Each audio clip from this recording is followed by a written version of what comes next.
तो आज के लेक्चर में हम लोगों ने डी मॉर्गन्स लॉ पढ़ना है और सेट्स के पॉइंट ऑफ व्यू से ये काफ़ी इंपॉर्टेंट लॉ है जो डिफरेंट कैलकुलेशन में जो है वो यूज़ होता है। तो डी मॉर्गन्स लॉ के दो जो हैं वो कह लें फार्मूलाज या एक्सप्रेशंस हैं, वो यहाँ पे आपको स्क्रीन पे लिखे हुए नज़र आ रहे होंगे। सबसे पहला तो ये है कि अगर आपको कोई दो सेट्स में दिए गए हों, of course non non empty set होने चाहिए। अगर एम्प्टी सेट होगा तो वो कैलकुलेशन आपकी जो है वो ट्रिवियल ही हो जाएगी, लेकिन एम्प्टी सेट के लिए भी ये लॉ होल्ड करता है। तो इन जनरल आप कोई भी दो सेट ले सकते हैं, लेट्स से सेट ए और बी। अगर आपके पास दो सेट्स हैं और आप कैलकुलेशन इस तरह करते हैं कि सबसे पहले आप उन दोनों सेट्स का यूनियन फाइंड आउट करते हैं, फिर आपका जो आंसर आएगा, एक नया सेट आएगा, यूनियन लेने के बाद आपको नया सेट मिलता है। जो नया सेट आएगा आप क्या करेंगे, उस आंसर का या नए सेट का कंप्लीमेंट लेते हैं, तब अगेन आपको कोई ना कोई एक सेट मिल जाएगा।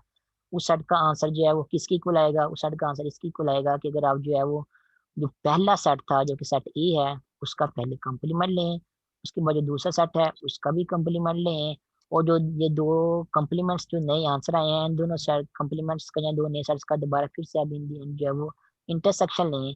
तो इन दी एंड इंटरसेक्शन लेने के बाद आपको जो आंसर मिलेगा वो जो पहले वाला आंसर मैंने निकाला था ए यूनिट बी कंप्लीमेंट उस आंसर के इक्वल होगा। तो क्या होगा, ए यूनिट बी होल कंप्लीमेंट किसके इक्वल होता है, A complement intersection B complement. तो डी मॉर्गन लॉ क्या कर रहा है, यूनियन को जो है वो इंटरसेक्शन में जो है वो चेंज कर रहा है, यूनियन के आंसर को इंटरसेक्शन के आंसर में चेंज कर रहा है। वो इक्वालिटी आपको बता रहा है कि इक्वालिटी भी आपकी मेंटेन ही रहती है अगर आप इस वे से जो है वो सेट्स के यूनियन इंटरसेक्शन को जो है वो फाइंड आउट करें। ठीक है, वैसे अब इन जनरल तो दो सेट्स का यूनियन इंटरसेक्शन का आंसर जो है वो डिफरेंट ही होता है, लेकिन वो कह रहा है कि अगर आप किसी दो दो सेट्स का पहले यूनियन लें, उसके बाद जो नया सेट आंसर में आपको मिलेगा उसका कंप्लीमेंट लें, तो ये जो आंसर आपको लेफ्ट हैंड साइड में मिला है, ये वाला आंसर आपका जो है वो इस राइट हैंड साइड के इक्वल होगा जिसमें लिखा हुआ है A complement intersection B complement. इसको कहते हैं डी मॉर्गन्स का फर्स्ट लॉ, जिसमें उसने सबसे पहले सेट्स का यूनियन लेके कंप्लीमेंट लिया है। और नेक्स्ट आपके पास ये है डी मॉर्गन्स सेकंड लॉ। इसमें क्या है, इसमें ये है कि अगर आपको जो दो सेट गिवन दिए गए हैं, अगर आप उनका सबसे पहले इंटरसेक्शन लें और इंटरसेक्शन लेने के बाद जो आपको नया सेट मिलेगा उसका आप कंप्लीमेंट लें, तो ये आपकी क्या बन जाएगी, लेफ्ट हैंड साइड बन जाएगी। और ये किसकी इक्वल होगी, A complement union B complement. Means आप सबसे पहले ए का कंप्लीमेंट लें, फिर बी का कंप्लीमेंट लें, फिर जो आपको जो फाइनली दो आंसर मिलेंगे आप उनका यूनियन ले लें, तो दोनों साइड का आंसर आपका क्या आएगा, इन दी एंड सेम ही आएगा। तो ये दो लॉज हैं डी मॉर्गन के, काफी इंपॉर्टेंट लॉ है। ये लॉ नंबर 1 है और ये लॉ नंबर 2 है।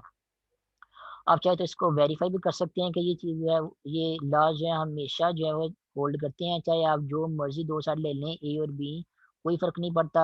आपकी ये जो इक्वालिटी यहाँ पे मेंशन की हुई है, ये आपकी इक्वालिटी दोनों लॉज के केस में हमेशा होल्ड करेगी। फॉर एग्जाम्पल यहाँ पे अगर देखें तो यहाँ पे डी मॉर्गन लॉ को वेरीफाई भी किया हुआ है। एग्जाम्पल क्या ली हुई है, एज एग्जाम्पल ये दोनों लॉज हैं डी मॉर्गन लॉ। एग्जाम्पल यहाँ पे क्या की हुई है, एक यूनिवर्सल सेट यहाँ पे गिवन दिया गया है, u is equal to 1 2 3 4 and so on. Complement involve हो रहा है डिमार्गस लॉ में, जब भी किसी क्वेश्चन में कंप्लीमेंट इन्वॉल्व होता है तो आपको एक यूनिवर्सल सेट जो है वो लाजमी गिवन दिया गया होता है, जिसको यूज करके आप लोग जो है वो गिवन सेट का कंप्लीमेंट जो है वो फाइंड आउट करते हैं। जब ए और बी के कंप्लीमेंट इन्वॉल्व हो रहे हैं तो कंफर्म बात है आपको यू को यूनिवर्सल सेट जो है लाजमी गिवन दिया जाता है, जिसको यूज करके आपने कंप्लीमेंट फाइंड आउट करना होता है। यहाँ पे डिमार्गस लॉ की वेरिफिकेशन की हुई है, यू आपको एक यूनिवर्सल सेट दिया गया है 1 2 3 4 एंड 5।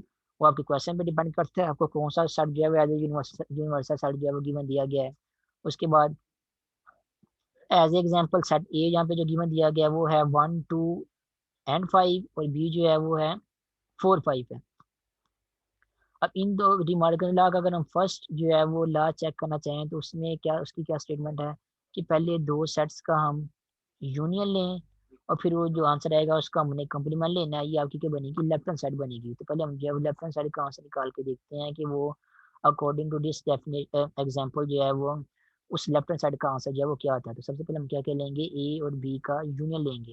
ए और बी का यूनियन यहाँ पे लिया उन्होंने यहाँ पे एग्जाम्पल में, ए यूनियन बी किसकी इक्वल है, ये आपके पास सेट ए है और ये आपके पास सेट बी है। दो सेट्स का यूनियन कैसे लेते हैं, ये अल्लाह आपको लास्ट लेक्चर में बताया था कि दोनों सेट के एलिमेंट्स को आपने लिख लेना है। अगर कोई एलिमेंट दो बार आ रहा है तो आपने उसको जस्ट एक ही बार लिखना है। दोनों सेट के एलिमेंट लिखेंगे, 1 को भी लिख लेंगे यहाँ पे, उसके बाद 2 को भी लिख लेंगे, उसके बाद 5 को भी लिख लिया है, उसके बाद 4 को भी लिख लिया है, और 5 ये वाला रिपीट हो रहा है, तो इसको दोबारा फिर से जो है वो 2 बार लिखने की ज़रूरत नहीं है, इसको हम एक बार लिखेंगे, इसलिए इसको फ़िलहाल यहाँ पे इस एक दोनों 5 को जो है हम क्या करेंगे, एक ही बार लिखेंगे। अगर आप 2 बार लिखेंगे तो आपका जो कलेक्शन बनेगा वो आपके पास सेट नहीं बनेगा। किसी भी कलेक्शन के सेट होने के लिए ये लाज़मी है कि उसमें जो है वो जो नंबर ऑफ उसमें जो एलिमेंट्स या जब ऑब्जेक्ट्स आ रहे हैं वो डिस्टिंक्ट डिस्टिंक्ट होने चाहिए। तो यूनियन कैसे लिखते हैं कि दोनों सेट्स में जितने भी एलिमेंट्स हैं, दोनों सेट के एलिमेंट्स को लिख देते हैं, लेकिन अगर बिलफर्ज़ कोई एलिमेंट दोनों सेट में कॉमन आ रहा है तो उसको हम जो है वो एक ही बार लिखते हैं। तो या दोनों सेट्स का यूनियन लेंगे तो हमें आंसर क्या मिलेगा 1, 2, 4 एंड 5। ये क्या बन गया आपको? आपका यूनियन बन गया है दोनों सेट का। यहाँ ए यूनियन बी का आंसर मिल गया आपको। उसके बाद नेक्स्ट क्या करना है, A union B find out करने के बाद हमने क्या करना है, लेफ्ट हैंड साइड में डी मॉर्गन लॉ के अगर आप लेफ्ट साइड को देखें तो इन दोनों का हमने कंप्लीमेंट फाइंड आउट करना है। इस यूनियन का हमने कंप्लीमेंट फाइंड आउट करना है। तो हम क्या करेंगे, ये जो ए यूनियन बी आपके पास आंसर मिला है, ये वाला ए यूनियन बी जो सेट है, हमने इस सेट का फाइंड आउट करना है कंप्लीमेंट। और किसी भी सेट का कंप्लीमेंट कैसे फाइंड आउट करते हैं? फॉर एग्जांपल अगर आपको कोई सेट ए गिवन दिया गया है, आपने इसका कंप्लीमेंट फाइंड आउट करना है, तो कंप्लीमेंट कैसे फाइंड आउट करते हैं? यूनिवर्सल सेट में से उस सेट ए को जो है वो माइनस करते हैं। और यहाँ पे हमने क्या किसका कम हमने ए का नहीं बल्कि ए यूनियन बी का कंप्लीमेंट फाइंड आउट करना है। तो हम क्या करेंगे, यूनिवर्सल सेट यू में से क्या करेंगे, ए यूनियन बी को जिसका हमने कंप्लीमेंट फाइंड आउट करना है उसको माइनस करेंगे। ठीक है, तो यू में से जब हम ए यूनियन बी को माइनस करेंगे तो यू की वैल्यू हमें गिवन दी गई है 1, 2, 3, 4 एंड 5।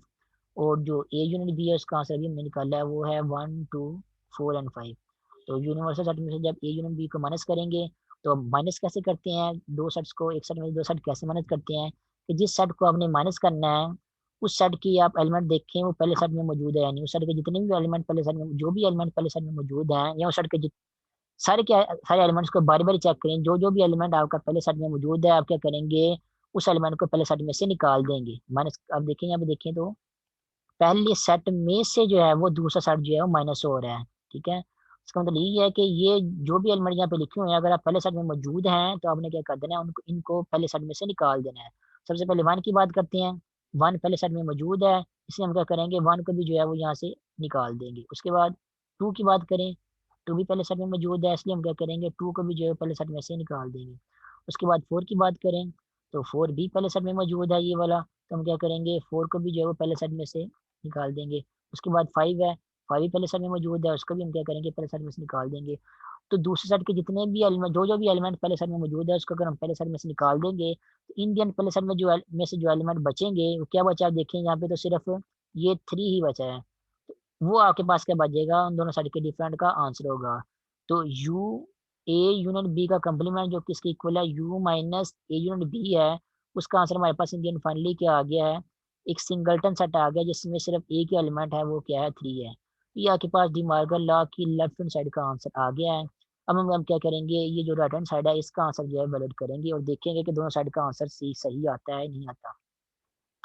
अब बात करते हैं left hand right hand side की। राइट हैंड साइड में क्या ए का कंप्लीमेंट भी है और बी का कंप्लीमेंट भी है। तब हमें क्या करना होगा, हमें ए का कंप्लीमेंट भी वैलिड करना पड़ेगा और बी का कंप्लीमेंट भी वैलिड करना पड़ेगा। उसके बाद फिर इनका इंटरसेक्शन लेंगे ताकि हम ओवरऑल जो है राइट हैंड साइड का आंसर निकाल सके। तो सबसे पहले हम क्या करते हैं, ए का कंप्लीमेंट निकालते हैं। हमें पता है कंप्लीमेंट कैसे निकालते हैं, यूनिवर्सल सेट में से उस सेट को माइनस कर देते हैं जिसका हमने कंप्लीमेंट निकालना होता है। ये आपके पास यूनिवर्सल सेट है और ये आपके पास सेट ए है। अब ए को यूनिवर्सल सेट में से माइनस करने का मतलब क्या है कि एक में जो एलिमेंट 1 है इसमें से उसको भी निकाल देंगे। उसके बाद ए में जो एलिमेंट 2 है इसमें से उसको भी निकाल देंगे और ए में जो एलिमेंट 5 है इसमें से इसको भी निकाल देंगे।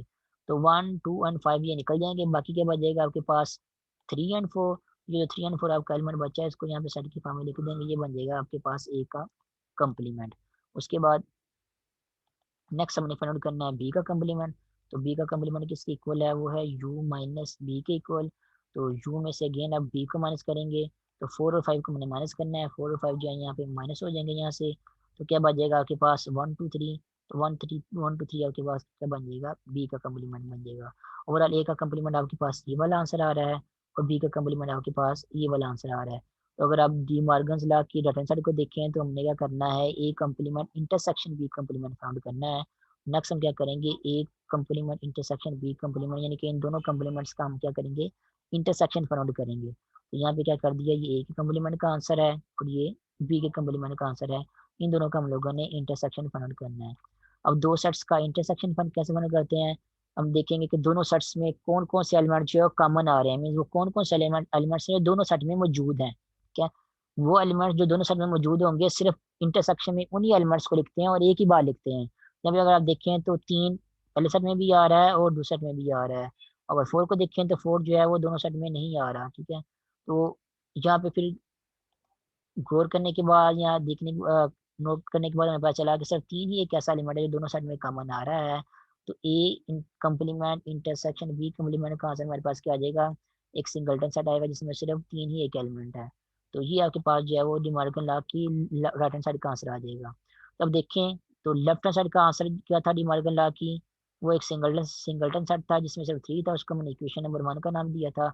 और जो राइट हैंड साइड है ये वाली डिमॉर्गन लॉ की, उसका आंसर वो भी हमारे पास यही आ रहा है, सिंगलटन सेट 3 ही आ रहा है जिसको हमने इक्वेशन नंबर 2 का नाम दिया था। अगर आप इन दोनों इक्वेशन को देखें तो दोनों साइड डिमॉर्गन लॉ की जो लेफ्ट हैंड साइड और राइट हैंड साइड है दोनों साइड का आंसर जो है वो सेम ही आ रहा है। इसका मतलब क्या होगा, ये दोनों डिमॉर्गन लॉ की जो लेफ्ट हैंड साइड और राइट हैंड साइड ये क्या होगी, आपस में इक्वल होंगी।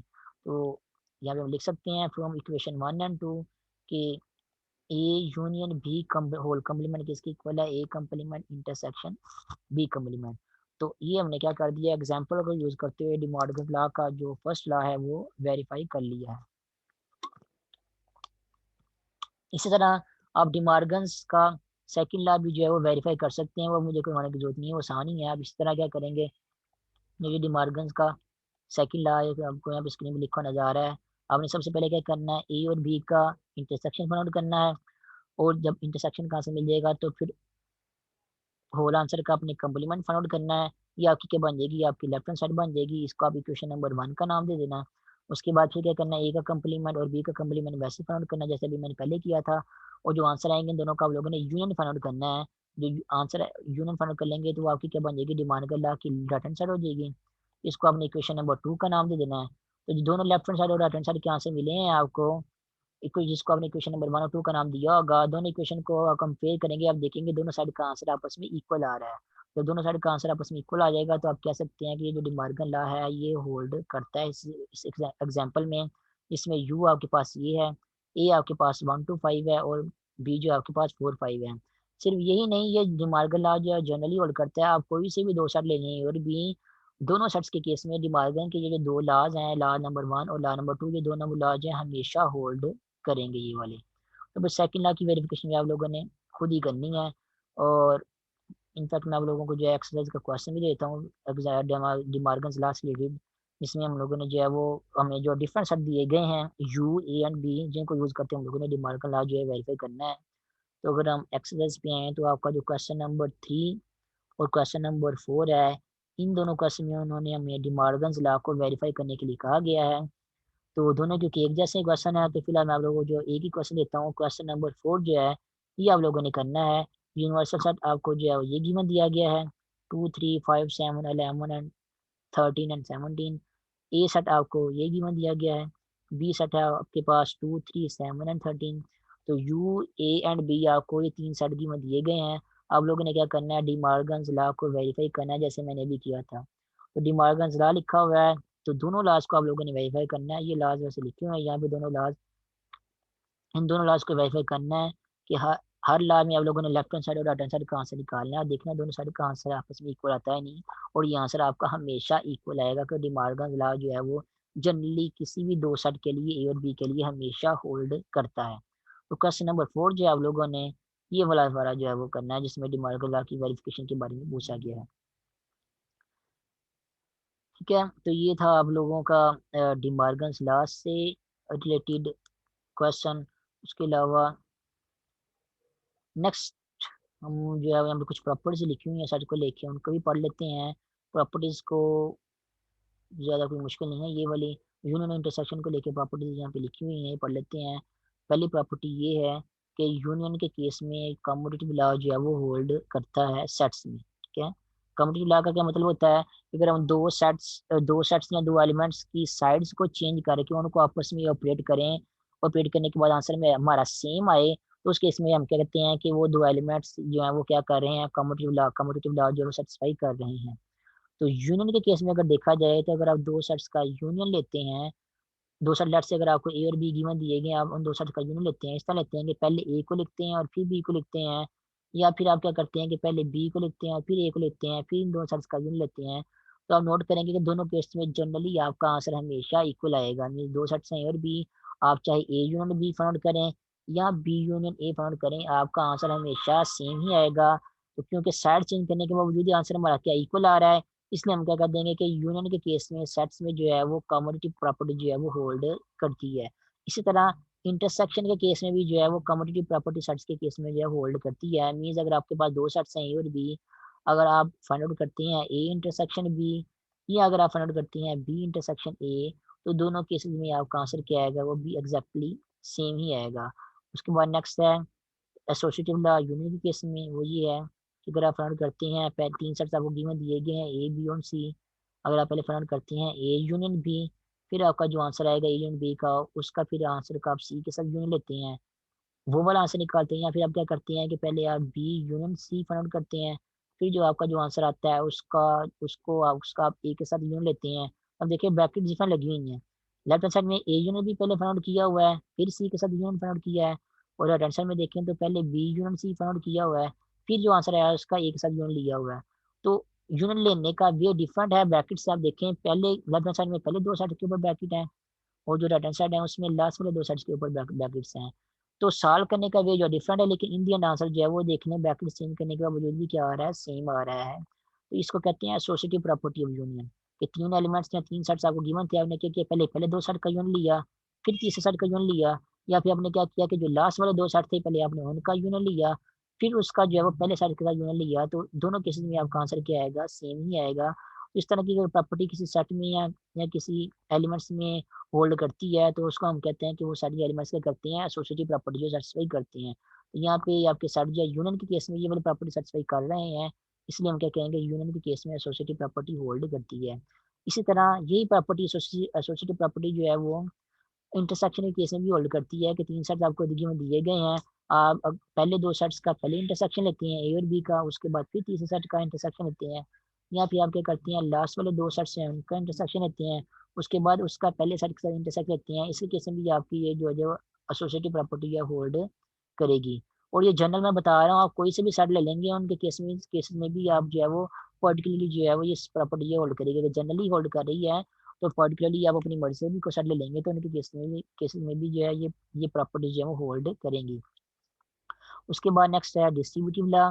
अगर आप क्या करते हैं, बी इंटरसेक्शन सी पहले फाइंड आउट करते हैं, फिर जो आंसर आएगा उसका ए के साथ यूनियन लेते हैं, तो वो किसके इक्वल होगा, वो इसके इक्वल होगा कि आप पहले ए का बी के साथ यूनियन लें, फिर ए का सी के साथ यूनियन लें, फिर उन दोनों साइड का क्या रहे हैं आपस में इंटरसेक्शन। ठीक है, फिर देखिए जरा, पहले आप लें बी इंटरसेक्शन सी, फिर जो आंसर आएगा उसका ए के साथ यूनियन लें, तो ये आपकी लेफ्ट हैंड साइड है, ये किसकी इक्वल होगा कि आप क्या करें, पहले ये जो ए बाहर है इसका बी के साथ यूनियन लें, फिर यही ए जो है वो इसका सी के साथ यूनियन लें, फिर ये जो ए का बी के साथ यूनियन लिया है और ए का सी के साथ यूनियन लिया है, इनका आपस में फिर क्या करें, इंटरसेक्शन लें।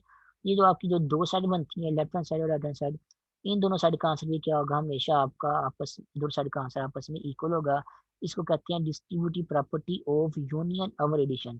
ठीक है, क्या बाहर यूनियन है और ब्रैकेट के अंदर क्या आ रहा है, इंटरसेक्शन आ रहा है, तो यूनियन ओवर एडिशन जो है इसको कहते हैं डिस्ट्रीब्यूटिव प्रॉपर्टी है।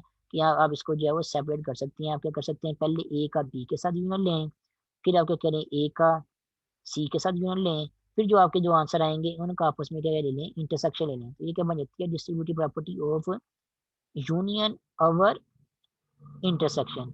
इस तरह distributive property of intersection over union भी जो है वो होल्ड करती है।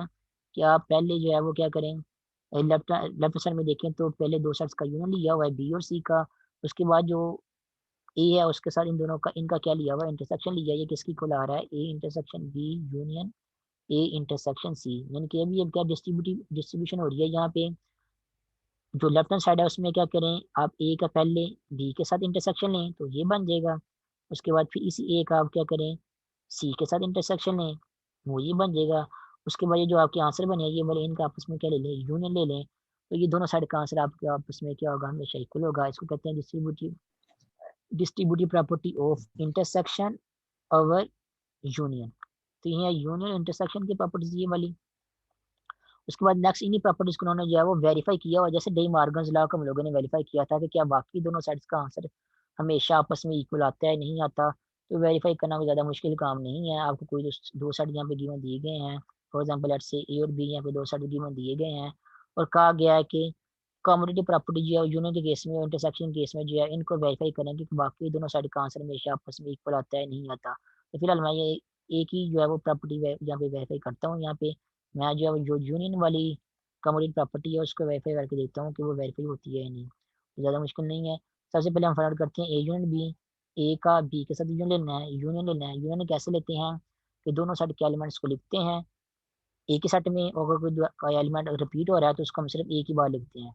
तो 1 3 5 8, 1 3 5 8 ये भी लिख दिया। उसके बाद 1 2 4 6 ये लिखेंगे। तो 1 पहले से लिखा हुआ है, 2, उसके बाद 4 और 6 ये भी लिख दिया। तो दोनों साइड के एलिमेंट्स को मैंने लिख दिया। एक एलिमेंट रिपीट हो रहा था उसको मैंने सिर्फ एक ही बार लिखा है। तो ये ए यूनियन बी का आंसर हमारे पास आ गया है। इस तरह अगर हम बी यूनियन ए का आंसर निकालेंगे तो सबसे पहले क्या लिखेंगे, बी लिखेंगे, फिर ये लिखेंगे, फिर इनका यूनियन लेंगे, तो इनका यूनियन भी ऐसे लिखेंगे, दोनों साइड के एलिमेंट लिखेंगे, जो एलिमेंट दो बार आ रहे हैं उनकी एक बार लिखेंगे, तो आपका आंसर जो है वो ये वाला आ जाएगा। इन दी एंड अगर आप दोनों आंसर को मैच करेंगे, ए यूनियन बी और बी यूनियन ए को, आप देखेंगे दोनों साइड का आंसर क्या आ रहा है, सेम ही आ रहा है। इसलिए ए यूनियन बी और बी यूनियन ए आपस में इक्वल होंगे। तो आप कह सकते हैं कि यूनियन यूनियन के केस में सेट्स में कम्युटेटिव लॉ जो है वो होल्ड करता है। अब यहाँ से आपने उसके किया, इस एग्जाम्पल को लेके आपने उसकी वेरिफिकेशन भी कर ली है। इस तरह आप जो है वो कम्युटेटिव लॉ की जो है वो इंटरसेक्शन के केस में भी वेरिफिकेशन कर सकते हैं, कोई मुश्किल नहीं है, वो यहाँ पे की हुई है। उसके बाद इसी तरह एसोसिएटिव लॉ जो है वो उसकी उसकी भी वेरिफिकेशन कर सकते हैं, यूनियन के केस में भी कर सकते हैं और इंटरसेक्शन के केस में भी कर सकते हैं। ये भी आप लोगों ने खुद ही करनी है, ज़्यादा मुश्किल नहीं है। उसके अलावा डिस्ट्रीब्यूटिव लॉ जो है union our intersection and distributive law intersection our union, ये भी आप लोगों ने लेफ्ट हैंड साइड और राइट हैंड साइड के आंसर जो है वो खुद ही निकालने हैं और चेक करने हैं कि दोनों साइड के आंसर इक्वल आते हैं नहीं। ये भी हमेशा होल्ड करती है प्रॉपर्टीज, लिए आपका आंसर यहाँ पे भी जो है पर्टिकुलर केस में आंसर हमेशा सेम ही आएगा। उसके बाद डिमार्गन लॉ जो अभी हम लोगों ने पढ़ लिया है और उसकी वेरिफिकेशन भी जो है वो कर ली है अभी। और उससे रिलेटेड मैंने आप लोगों को क्वेश्चन भी दिए हैं एक्सरसाइज 3.2 के करने के लिए। तो क्वेश्चन नंबर 4 आप लोगों ने करना है, और जो क्वेश्चन नंबर 2 है वो भी इसी तरह का वेरिफिकेशन वाला ही है, वो ज़्यादा मुश्किल नहीं है। इसलिए फिलहाल अगर आप लोग ना भी करें तो उसमें कोई मसला नहीं है, लेकिन आप लोगों ने क्वेश्चन नंबर 4 जो है या ले लाजमी आप लोगों ने करना है। और किसी ने कोई क्वेश्चन पूछना है आज के लेक्चर या प्रीवियस क्वेश्चन में से? सर क्वेश्चन नंबर 3 का पार्ट 3 जो है ठीक है, उन्होंने बताया, एक होल नंबर है और दूसरा उन्होंने ओड नंबर्स लिखे हुए हैं, तो ये इक्विवेलेंट आंसर में लिखा हुआ है, ये कैसे हो सकता है? एक मिनट। क्वेश्चन नंबर ये एक्सरसाइज 3.1 है। Yes sir. तो ये अभी देख लेते हैं। ये आ गया एक्सरसाइज 3.1 का क्वेश्चन नंबर 3 की बात कर रही थी। Yes sir. थर्ड और वन। पार्ट नंबर क्या था? 3।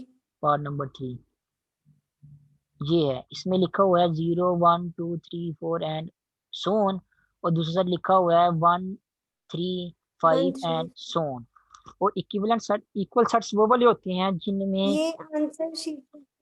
इक्वल, देखें जी सर। उन्होंने यहाँ तो ये पूछा, यहाँ बताया यहाँ ये, तो यहाँ तो ये इक्वल है या ये इक्विवेलेंट है। ठीक है, इक्वल सेट्स की डेफिनेशन ये थी कि दोनों सेट में एग्जैक्टली सेम ही एलिमेंट्स होने चाहिए, या जो एलिमेंट लिखे हैं उनका आंसर जो है एग्जैक्टली सेम होना चाहिए। अब आप देखें तो पहले सेट में 0 है, ठीक है, दूसरे सेट में 0 नहीं है। इसका मतलब ये कभी भी, और अगर आप सोन करके चलते भी जाएंगे 1 3 5 7 एंड सोन, ये जो सिलसिला चलता जा रहा है, यहाँ पे भी चलते जाएंगे तो आपको 0 कहीं भी नहीं मिलेगा आपका। तो यहाँ से एक चीज़ तो आपको कंफर्म होगी कि पहले सेट में 0 मौजूद है, दूसरे सेट में 0 मौजूद नहीं है। इसका मतलब जो दोनों सेट्स हैं उनमें एग्जैक्टली जो है वो सेम एलिमेंट्स मौजूद नहीं है, कहीं ना कहीं फर्क जो है वो आ रहा है। देख लें तो 0 का फर्क आ रहा है। उसके अलावा देखें पहले सेट में 2 मौजूद है, दूसरे सेट में 2 नहीं है, 1 3 5 एंड सो ऑन है। तो ये इक्वल सेट, तो पहली बात ये है कि इक्वल सेट तो कभी भी नहीं बनेंगे। ठीक है, इसकी तो आपको कंफर्मेशन पता चल गई होगी। इक्वल सेट वो वाले होती हैं जिनमें yes sir. Exactly same elements हों, उनकी पोजीशन जो है वो आगे पीछे हो सकती है, नंबर आगे पीछे लिखे हो सकते हैं। फॉर एग्जांपल जैसे अगर यहाँ पे लिखा हुआ है 1 और 2 एक सेट में लिखा हुआ है, और किसी और सेट में लिखा हुआ है 2 1, तो नंबर को जरूरी नहीं होता सेट में आप लोगों ने तरतीब से लिखना है। आप उनकी तरतीब को आगे पीछे भी कर सकते हैं सेट के अंदर, उससे सेट में कोई फर्क नहीं पड़ता, कोई गड़बड़ नहीं होती। हाँ, जब वो नंबर आपके पास ज्यादा हो तब हम कोशिश करते हैं तरतीब के साथ लिखें ताकि हम सोन कर दें, हमें बाकी नंबर जो है ना लिखने पड़े। जैसे आप किसी एग्जाम्पल में देख लें, क्वेश्चन नंबर 3 के थर्ड पार्ट में इसमें काफ़ी सारे नंबर आ रहे हैं, तो सारे के सारे नंबर नहीं लिखे हुए, लेकिन उन्होंने सोन कर दिया है, लेकिन तरतीब के साथ लिख के सोन किया, इसलिए आपको पता चल जाएगा कि आगे कौन कौन से नंबर जो है वो आ रहे हैं। तो तरतीब जो है वैसे तो मैटर नहीं करती, लेकिन अगर आपने सोन करके लिखना है या ज़्यादा नंबर लिखने हैं तो फिर कोशिश करें तरतीब के साथ लिखें, ताकि आपको सारे के सारे ज़्यादा नंबर जो है ना लिखने पड़े। थोड़े से लिखने के बाद जो है सोन कर दें, तो जो क्वेश्चन पढ़ेगा या जो आप भी बाद में पढ़ेंगे या किसी को समझाएँगे तो पता चलता जाएगा कि नेक्स्ट कौन-कौन से नंबर जो हैं वो आने हैं, ठीक है? पहली बात तो ये तरतीब मैटर नहीं करती। अब ये जो 2 सेट मैंने लिखे हैं यहाँ पे स्क्रीन पे 1 और 2 और 2 और 1, अब इनकी तरतीब तो डिफरेंट है, लेकिन दोनों सेट क्या है, ये आपस में इक्वल सेट हैं। इक्वल सेट हैं, पहले सेट में का एक एलिमेंट 1 है, दूसरे सेट में भी एक एलिमेंट 1 मौजूद है। पहले सेट में भी एक एलिमेंट 2 मौजूद है और दूसरे सेट में भी एक एलिमेंट 2 मौजूद है। तो दोनों में भी जो है वो क्या है, सेम नंबर ऑफ एलिमेंट्स हैं और सेम ही एलिमेंट्स मौजूद हैं। ये दोनों सेट क्या हैं, आपस में इक्वल हैं। अब आपके क्वेश्चन की बात करते हैं। आपका जो क्वेश्चन है, क्वेश्चन नंबर 3 का थर्ड पार्ट, ये दोनों सेट क्या हैं, आपस में इक्वल नहीं है, कि पहले सेट में 0 है, दूसरे सेट में 0 नहीं है। तो इक्वालिटी यहाँ पे जो आपकी खत्म हो जाएगी, इक्वल नहीं रहेंगे। अब बात करते हैं इक्विवेलेंट सेट की। इक्विवेलेंट सेट कौन से सेट होते हैं? वो वाले सेट होते हैं जिनमें सेम नंबर जिनमें of same elements, number of elements हों। इनमें तादाद मैटर सर करती है, तादाद, मैं सारा समझा रहा हूँ आप लोगों को। तादाद मैटर करती है, एलिमेंट्स का सेम होना या ना होना मैटर नहीं करता। जैसे फॉर एग्जांपल एक सेट है जिसमें एक एलिमेंट्स है 1 और 2, एक सेट है जिसमें एक एलिमेंट्स है उसमें एलिमेंट्स हैं ए और बी। तो ये दोनों सेट आपस में इक्वल नहीं है, ये दोनों सेट आपस में इक्वल नहीं है, ठीक है? लेकिन ये दोनों सेट बिल्कुल। आपस में इक्विवेलेंट हैं। क्यों इक्विवेलेंट है? क्योंकि पहले सेट में भी 2 एलिमेंट्स हैं और दूसरे सेट में भी है 2 एलिमेंट्स हैं। या इक्विवेलेंट चेक करने का एक और ये भी होता है कि आप जो है देखें कि उनमें 1-1 कॉरेस्पोंडेंस आ रही है, नहीं आ रही। 1-1 कॉरेस्पोंडेंस मीन्स अब देखें यहाँ पे ये वाला एलिमेंट जो है वो क्या आ रहा है, इसके साथ मैच कर गया है। ये वाला एलिमेंट जो है वो इसके साथ मैच कर गया है। तो मैच करने से अब पता चल गया कि दोनों सेट के एलिमेंट जो है वो कवर हो गए हैं, आपस में क्या कर रहे हैं, एक-एक करके मैच हो रहे हैं। तो इससे भी आपको कन्फर्म हो जाएगा कि दोनों सेट में क्या आ रहे हैं, सेम नंबर ऑफ एलिमेंट्स हो रहे हैं। ये जो कॉरेस्पोंडेंस या 1-1 करके आप लोगों को मैच करने का वे है, ये वाला वे जो है आप लोग इन्फिनिट नंबर ऑफ सेट्स के केस में आप लोग जो है वो यूज़ कर सकते हैं ये वाला वे। कैसे यूज़ कर सकते हैं देखें, एक इस सेट में अगर एक एक पहला एलिमेंट 0 है तो इसमें पहला एलिमेंट क्या है, 1 है, ठीक है? उसके बाद इसमें सेट में अगर पहला दूसरा एलिमेंट 1 है, जिसमें दूसरा एलिमेंट क्या है, 3 है। उसके बाद इस तरह आगे नेक्स्ट चलते जाएँगे। पहले सेट में तीसरा एलिमेंट क्या है, 2 है, तो दूसरे सेट में तीसरा एलिमेंट क्या है, 5 है। उसके बाद पहले सेट में चौथा एलिमेंट 3 है, तो जो दूसरा सेट है उसमें चौथा एलिमेंट क्या होगा? आप बता सकते हैं, क्या होगा? दूसरे सेट 7 7, होगा 7 आ गया, सर। ये वाला हो गया, ये इसके साथ लग जाएगा। तो ये एलिमेंट्स क्या करें, बराबर होते जा रहे हैं। और उसके बाद अगर अगला पहले सेट का 5वां एलिमेंट देखेंगे तो वो क्या है, 4 है, तो दूसरे सेट का 5वां एलिमेंट क्या होगा, वो 9 होगा। तो इस तरह उनमें क्या आ रहे, नहीं। उनके एलिमेंट्स की तादाद जो है वो बराबर ही आ, जैसे-जैसे आप जितने, कहने का मतलब ये जितने एलिमेंट्स आपको पहले सेट में मिल रहे हैं, उतने ही एलिमेंट जो है आपको दूसरे सेट में मिलते जा रहे हैं बारी-बारी, ठीक है? आपके पहले सेट के एलिमेंट क्या होंगे, खत्म नहीं होंगे कभी भी, देख चलता जाएगा ये वाला। लेकिन आप ये है कि आप एक-एक करके निकालते जाएँगे एलिमेंट्स या जो देखते जाएँगे, तो जितने एलिमेंट्स आपको ये पहले सेट में मिलते जा रहे हैं एक-एक करके आपको उतने ही एलिमेंट जो दूसरे सेट में भी मिलते ही जा रहे हैं। तो उतने ही एलिमेंट्स आपको दूसरे सेट में मिल रहे हैं, जितने एलिमेंट्स आपको पहले सेट में मिल रहे हैं एक-एक करके। तो दोनों सेट में नंबर ऑफ एलिमेंट्स जो हैं वो क्या आ रहा है, वो सेम आ रहे हैं ये वाले। वो अलग बात है कि इनफिनिट नंबर ऑफ एलिमेंट्स हैं, लेकिन उनमें जो है वो नंबर ऑफ एलिमेंट जो है वो सेम आ रहे हैं। एक-एक करके आप जो है वो उनका कंपैरिज़न कर सकते हैं कि जितने एलिमेंट्स आपको पहले सेट में मिल रहे हैं एक-एक करके, दूसरे सेट में भी आपको एक-एक करके उतने ही एलिमेंट्स मिल रहे हैं। तो ये सेट इक्वल तो नहीं है, लेकिन उनमें ये जो है वो कॉरेस्पोंडेंस जो है वो मेंटेन हो रही है। एक-एक करके आपको पहले सेट में भी उतने ही एलिमेंट्स मिलेंगे जितने आपको दूसरे सेट में मिलेंगे, इसलिए दोनों सेट क्या हैं, आपस में इक्विवेलेंट सेट्स हैं ये वाले। तो इस पॉइंट जो है वो ओके सर। क्या कहते हैं कि कंसेप्ट या आइडिया आइडिया को जो है वो माइंड में रखते हुए उन्होंने कहा कि दोनों सड़कें आपस में इक्विवेलेंट है, क्योंकि अगर फाइनाइट होते फिर आप लोगों ने जो है शुरू से लेकर एंड तक जो है वो उनको देख लेना था कि वाकई इतने ही एलिमेंट्स हैं, गिन के बता देना था। जैसे आप क्वेश्चन नंबर 3 के फोर्थ पार्ट में देखें, 2, 4, 6, 8, 10 एंड सो ऑन करते करते आप 100 तक जाएंगे तो गिन लेंगे, चाहे वो कितने भी नंबर आते हैं, वो 50 आएंगे, जितने भी आएंगे। इस तरह आप 2, 4, 6 एंड सो ऑन 1000 तक जब आप जाएँगे तो इनका भी आप गिन सकते हैं कि कितने आ रहे हैं। तो इनका जब आप एक-एक करके कंपैरिज़न करेंगे तो आप देखेंगे कि पहले सेट में से अगर आप एक-एक करके एलिमेंट निकालेंगे तो हम कितने निकाल सकते हैं, आप ज़्यादा से ज़्यादा 50 एलिमेंट निकाल सकते हैं। 2 पहला एलिमेंट है, 4 दूसरा एलिमेंट है, 6 तीसरा एलिमेंट है। इस तरह चलते जाएंगे, जब 100 तक जाएंगे तो 100 जो आपके पास क्या होगा, 50वां एलिमेंट होगा इस सेट का। लेकिन अगर आप दूसरे सेट की बात करें तो उसमें से अगर आप एक एक करके एलिमेंट निकाल लेंगे तो 2 4 6 एंड सोन करते करते जब आप 100 तक जाएंगे तो तब तक तो आप बराबर के निकालते रहेंगे एलिमेंट, लेकिन 100 के बाद पहले सेट में एलिमेंट जो है वो खत्म हो जाएंगे, लेकिन दूसरे सेट में एलिमेंट्स और आते जाएंगे ये वाले। तो दूसरे सेट में क्या होगा, एक एक करके एलिमेंट्स अगर निकालने की कोशिश करेंगे तो पहले सेट जितने एलिमेंट जो है वो नहीं होंगे। तो यहाँ से आपको आइडिया हो जाएगा कि दोनों सेट में डिफरेंट नंबर ऑफ एलिमेंट्स हैं। तो ये जो फाइनाइट सेट होते हैं इनका तो आपको आसानी से बता सकते हैं कि उनमें सेम नंबर ऑफ एलिमेंट्स है नहीं, लेकिन जो इन्फिनिट एलिमेंट्स होते हैं उनको आप लोगों ने जो है वो करस्पॉन्डेंस जो है वो देख के बताना होता है कि एक एक करके अगर हम एलिमेंट निकालते जाएं तो क्या दोनों सेट्स में से उतने नंबर ऑफ एलिमेंट्स हमें मिल रहे हैं या नहीं मिल रहे, क्योंकि ये इन्फिनिट नंबर ऑफ एलिमेंट्स हैं पहले सेट में भी और दूसरे सेट में भी। तो ये दोनों सेट क्या है, ये इक्विवेलेंट सेट हैं, इनमें एक सेम नंबर ऑफ एलिमेंट्स ही हैं। आप एक एक करके दोनों सेट में जो है वो सेम नंबर ऑफ एलिमेंट जो है वो निकाल सकते हैं, और सारी ज़िंदगी आप निकालते रहेंगे तो वो भी आप निकालते ही रहेंगे, आपको हमेशा दोनों सेट में सेम नंबर ऑफ एलिमेंट्स ही मिलते जाएंगे। किसी पॉइंट पे ऐसा नहीं होगा कि एक सेट के एलिमेंट जो है वो ख़त्म हो जाएं और दूसरे सेट के ख़त्म ना हो, या पहले सेट के ख़त्म ना हो दूसरे सेट के ख़त्म हो जाए, ऐसा नहीं होगा। आपको जो है करस्पॉन्डेंस जो है मिलती जाएगी। सादा लफ्ज़ों में कहें तो आपको पहले सेट में भी उतने नंबर ऑफ एलिमेंट्स मिलेंगे जितने नंबर ऑफ एलिमेंट जो है दूसरे सेट में मौजूद हैं। इसलिए हम कहेंगे कि दोनों सेट क्या है, आपस में इक्विवेलेंट हैं, इक्वल नहीं कहेंगे हम इन दोनों सेट्स को। इसकी इस तरह अगर आप इसी तरह एक और प्रीसाइज एग्जांपल देखें जो कि आपको मे भी दिखने में थोड़ी सी जो है वो यकीन ना आए उसके बारे में, लेकिन एक और एग्जांपल मैं आपको इस तरह बताता हूँ कि 2 सेट मैं लिख लगा हूँ यहाँ पे। जी पूछें। इसी तरह मैं आपको एक और एग्जाम्पल बताता हूँ जिसमें 2 सेट मैं आपको लिख के बताता हूँ। दोनों सेट में क्या होंगे, इन्फिनिट नंबर ऑफ एलिमेंट्स होंगे, और आपको दिखने में लगेगा कि वो दोनों सेट क्या डिफरेंट हैं और इक्विवेलेंट नहीं है, लेकिन वो इक्विवेलेंट होंगे।